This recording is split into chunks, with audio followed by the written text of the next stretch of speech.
Hola, soy Ángela, la Presi. ¿Cómo me gustaría invitarles a unas festividades navideñas, a un festival de jota aragonesa, a una comida de hermandad, a un concurso de guiñote o sencillamente a un certamen de poesía aragonesa?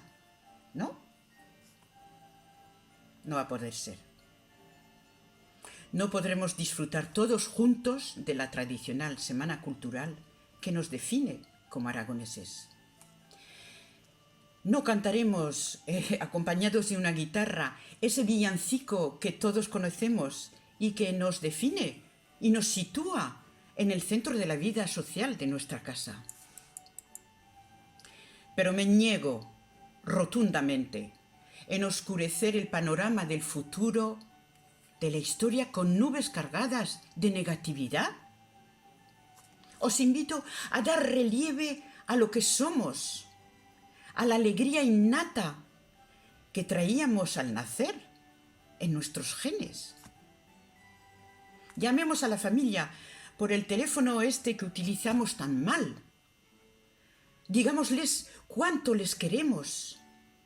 Abramos nuestros corazones y recordemos lo que hemos disfrutado, lo bueno de la vida. Este corto poema, lleno de esperanza, es para todos vosotros, amigos, familiares, queridos, socios, fieles y gente de bien. Llega la Navidad con un mensaje de amor. Caiga el odio y el rencor en un mar de fuego. Tienda la mano al humilde, helada sonriente. Ofrezca leña al que tenga el corazón helado. Seduzca el alma cándida del recién nacido y duerma plácidamente el mundo renovado.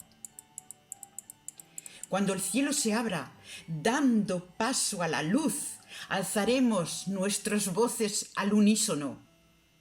Dibujaremos mariposas pintadas de oro y plata.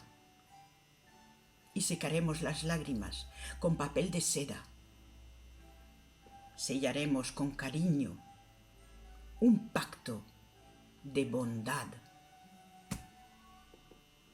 La directiva del Centro Aragonés del Puerto de Sagunto y servidora les desea cariñosamente unas felices fiestas y un próspero, sí, un próspero año 2021.